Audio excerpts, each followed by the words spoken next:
Hello everyone. So recently there was a giant interview with some of the developers of Splatoon. This was translated by Raskas. Very cool person. Please go follow them. Anyway, we're gonna get into it and talk about it a little bit. Originally I debated making this a main channel video, but I have a lot of stuff to get out before the update and this kind of just ramblings and thoughts. I was informed about this mainly because they mentioned the maps being hallways in it, which is very funny. So I'm gonna kind of give my thoughts on it, and a lot of the community's main questions and concerns and stuff were talked about here. So I think it's a good read for anyone. There is a lot of lore stuff that I'm not going to go over. I want to keep this mostly to some of the general topics, but of course, this entire interview will be posted in the description. So if you want, you can check it out there. Anyway, so first off, what parts should and should not be changed? Sold. Very cool that people are sold. Standard title. Blah blah blah. Eventually, we get that there are some harsh opinions about the game's update from existing players, which is mainly about the kind of lack of content in the new Splatoon 3 cycle, in which Sato says that due to the popularity of the Nintendo Switch, we've been getting feedback from users of all ages with different gaming experiences. It may take us some time to consider the content and implement the updates. We'll do our best to respond to players' enthusiasm as much as possible. It's a new game from Ogami here, so we're putting as much effort into the new parts as we are the parts that shouldn't be changed, all in order to make sure the game's interesting to as many people as possible. On our end, we're doing our best, but it's difficult to respond to all the feedback. We have 2 years of updates planned. We will continue development while taking care of the health of our staff. So, in terms of, like, the content, it does seem like they think a lot about what they want to do and that they don't want things rushed. Now, I think for some things this makes sense, like the amount of content that can be posted in one. Like, I think that makes it a bit more understandable. Some stuff like weapon kits, which I know don't take a lot of time to make, I think are a little bit less there. Maybe that's something we'll see change, and maybe this time with the side order stuff and Inkopolis DLC being made interfered with it, but we have to see. But I do think that we could be getting more kits, and I mean, in the previous games by now we have with what they've done before, so that is something I'm still hopeful for. But they talk mainly about the balance changes actually here, which they mentioned that the balancing changes in 3 are not as heavy as those compared to when Splatoon 2 released. Is there any differences in the intent of these balance changes? There's no difference in our intentions when it comes to balancing. Kinda. We've been considering making adjustments to make content more like the first Splatoon game. And we'll talk about this because this is a very common theme that there's a lot of Splatoon 1 bases, and they talk about it more. So I'll get to that in a bit. But anyway, and talk about as many people are attached to their weapons, we're carefully not to suddenly make them feel totally different. The only thing I'd say is we make a lot of big changes to Splatoon 2 at the time of its release. The post-launch developments, we made it easier to play and more like Splatoon 1 with ended up being big changes. So this would be stuff like when main power-up was added, the changes 4.0 onward, Booyah Bomb, Stamp, and I'll talk about that in a bit as well because I think that's very relevant. Therefore, around the time we had the final Splatfest in Splatoon 2 ended, we gradually prepared for Splatoon 3. However, there were many new elements that we could not properly determine how to adjust until after the user base had spent time with them. For this reason, in Splatoon 3, we made changes to many things after time after being able to sufficiently evaluate it, such as 3.1.0 at the end of March, where we have weapons like the dreaded crab tank, we got the crab tank mentioned, have undergone significant changes in how it's assessed by the players. So let's continue to have the best adjustments, best balancing adjustments based on such assessments. So they said, like, some things take time getting used to, and then you'll be able to use them to your full potential. And when it's strong when used like this, and the way other players will use it changes, so they wanted to wait. So basically, there wasn't significant balance changes because they wanted people to have time for people to understand and get good at stuff, which is kind of what I figured.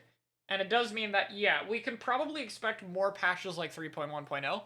I also really do like that they're thinking about, like, the people who play the weapons in mind and not drastically changing them, because that was a problem with Splatoon 2, and that's why I, like, kind of disagree that they're saying they're not doing it differently, because a lot of weapons in Splatoon 2 had how they played changed and got, like, over-nerfed. Like, that's just what happened.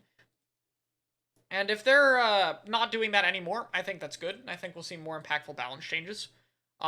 So that's good to have, and I'll get to that a bit more when they talk a bit more about the Splatoon 1 whole thing about it. But I think as a whole, this is a very good sign for balancing in the game. Like, I think this is good. I think it means we can expect more better balance changes and that they were careful at the start, which, yeah, should it have taken 6 months for Crab to get some of the appropriate changes? Probably not. Is it better than if they just drastic over buff and over nerf stuff? No. So, I mean, I'll take it. Splatoons and Stringers. Because they're cool.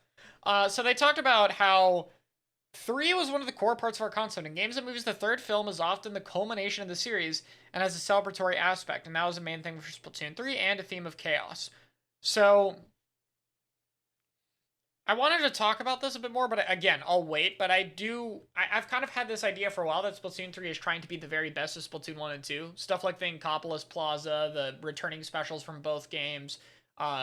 Splatoon 2's Inkopolis Square will probably be in the game after Side Order, pretty much confirmed by the code. I mean, come on, it's not surprising. But this really is like a culmination thing. This is actually what they're doing. So, seasonal system isn't something they thought we were doing from the start. As the players increase, the purpose of playing Splatoon grows, so we wanted to add things to go up as players play the game, not just a rank that changes wins and losses. Thought of something adding a period of time that fits the world of Splatoon.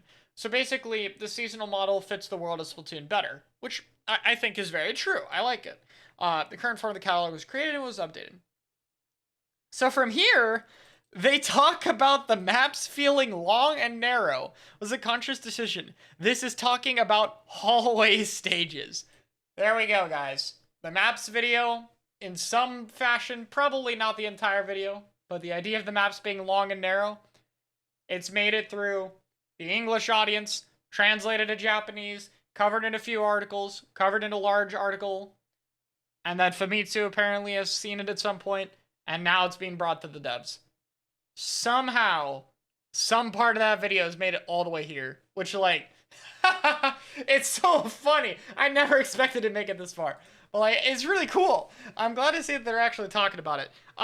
Their response, though, let's just say, the shape of the stages isn't something we decide on ahead of time. That's already not great. That's not a good line. Not just in Splatoon 3, but throughout the series, we've kept in mind when creating stages what kind of play and ingenuity could be created on the characteristics of the stages, and create layouts needed for each rule set. The optimal, so basically, per mode, in ranked. The optimal stage layout will change, influenced by the main and special weapons that appear. Kinda, yeah, mains and specials can influence how the stages are played. I don't think it really changes what a good stage will be. Like, a good Splatoon 1 stage was also a good Splatoon 2 stage. Like, Pit being brought back was probably a good example. Like, obviously the stages aren't the same. Like, what's a better one? Anchovy, you know? Like, Anchovy was barely changed. Like, it was widened a bit, but, like, in zones, for example, it plays practically the same as Splatoon 2. Like, as Splatoon 1. Like, getting to the right side's very important. It's a bit harder to get there, but you do that. You play for control of the fans. The left side's kind of like drops and sharks you have to be careful for. Plays the same way. And it feels good in both games, even though Splatoon 2 and 1 are very different. But yeah, so the shape of stages, design the weapons are on. It feels easier to get pitted up against weapons in the same class. So yeah, the matchmaking in Splatoon 2 didn't divide the teams well, so we introduced a new matchmaking system. We'll be able to make certain bias, blah, blah, blah, yeah. So this is good. They talk about the matchmaking being a little better, and they kind of moved on to Splatoon and Stringers. Good news, I don't think they're really tied to the whole how they're making maps in Splatoon 3 thing. It doesn't seem like they're super into it. Bad news, it doesn't really seem like they have much of a plan for what they want stages to look like or kind of a checklist. They kind of just, like, put it in the game. And they kind of just think about how the mains and specials will affect things.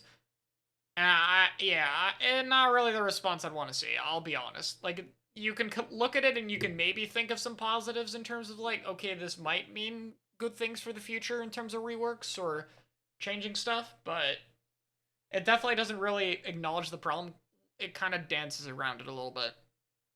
Anyway, Splatana and Stringers, because they're cool. There you go, Arashi. The Splatana Wiper is cooler. You got the dev confirmation. One of the reasons I had is a character with a bow standing in a rugged landscape, and that became part of the first promotional trailer. When we implemented dualies, we chose them because there's two guns.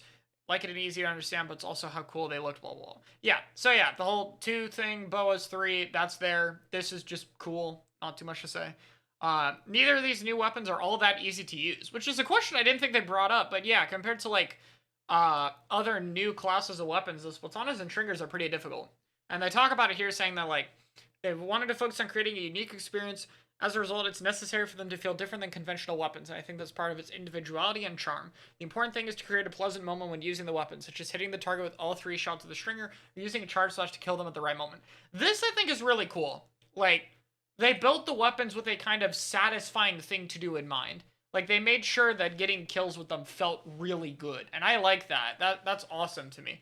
Like anytime we see a new weapon, I'm probably gonna look at it as like, what is the thing the devs looked at that they find cool? Like for Sniper Rider's probably like the tap shotting people at a distance thing. Swig is the paint. You know, Nova, I don't know. But maybe this is something they look at, and it definitely is cool to see it when they like bring in new classes. There has to be that kind of, this is what feels really good when doing them, and like the charge slash direct and the fall off triple bow shot thing is definitely there. Anyway, they talked about a lot of special weapons are based on the motifs of Splatoon 1. Did you incorporate some of them? From an artistic point of view, the concept of Splatoon is to portray the counterculture of youth. Therefore, we decided the direction of Splatoon 3 to be something that had feelings of being a counter to counterculture and give off the impression that Splatoon 1 had, yet something has developed further. Since many people started with Splatoon 2, we wanted to give them a taste of some of the the elements that did not appear in that game. Considering that the time has passed since Splatoon 1, keeping the culture in mind, we thought special weapons must have been modified to be flashy and introduced in Splatoon 3. So yeah, the whole I had a theory so long ago, like before we got more stuff, where I said Splatoon 3 is going to be closer to a Splatoon 1 sequel than Splatoon 2. I mean, some of that probably isn't true, but here, yeah, there is definitely more of a Splatoon 1 focus than Splatoon 2. Hard to deny it after this. I think that's really interesting. And yeah, what I'll say about the balance up here that I meant earlier with the whole testing stuff, I firmly believe, like, since they mentioned balance-wise, that, like, later into the game, they balance kind of like Splatoon 1. If you see here, like, made changes to be able to sufficiently, or sorry, down here, it's like, or, was it, yeah, post-launch adjustments were easier to beat Splatoon 1 with big changes. I think stuff like Booyah Bomb, Ultra Stamp, Fizzy Bomb, Torpedo, Main Power-Up, Kensa Kits, I think all of those were Splatoon 3 tests. And I honestly think if main power-ups didn't get put in Splatoon 2, there would be a decent chance it'd be put in this game. And that might be why it's like semi there in the game's code, even if not like super implemented. Anyway, a few more things to talk about. The number 3, it seems like the 3-color battle and increasing the teams was an idea they had for a while. In fact, they said since Splatoon 2, they wanted to create asymmetrical attacker-defender battles as well. So they wanted attacker versus defender, and they wanted 3 teams, and so that's eventually what merged together into tricolor. And that also allowed for the stages to be there. I think it's really cool. That's kind of a interesting way that that's come up. So yeah. After this, it gets a lot more lore intensive. I'm not really going to go into all of it because there's not too much stuff for it. I will say it is very cool that later they do talk a little bit about side order, which I'll kind of cover down here. They say that Splatoon 2 is more of like, sorry, wait, it's down here. I thought I saw it earlier. Yeah, down here. Off the Hook and Octoling and Side Order, the second wave of the expansion pass. As you might have guessed, they're definitely going to make an appearance. I can't reveal the details, but it will be a new story featuring Off the Hook. The gameplay will be different and new, so please look forward to it. So yeah, Off the Hook's going to be there. I mean, we kind of figured, but there's your confirmation. And it seems like there's going to be some new things to do with the gameplay. I'm kind of curious what they do to make it feel distinct, but it seems like they do want to focus. And yes, they were asked, is the Octoling Agent 8? And they did not confirm it. I don't think this means it's not 8. I think who the Octoling is going to be integral to the story to the point where they probably can't talk about who it is. Which, good. I don't want them to give away too many story details, and I like that they kind of moved on with that. So yeah, Splatoon 1 Plaza was brought back for those who have not been in Splatoon 1, and it was redesigned and all that, like, pretty understandable. You know, so there's Salmon Run, Splatfest, King Salmonid, Small Fry, stuff like that. So yeah, for the most part, that's the interview. In terms of the balance stuff, I think it's interesting. There was also, of course, the Splatoon art book that got released where we got to take a look at some old stages. There's a bit more, but Hammerhead is the one that's gained a lot of traction. And you could definitely see way more, like, open, unique, and varied terrain. Like, especially this right side with, like, gratings above here. And then you have this ramp as an interesting option. And you can definitely see, like, as I pointed out here, you can definitely see where things got cut down. Like, the overall layout's the same, but, like, look how far to the side some of this stuff actually goes.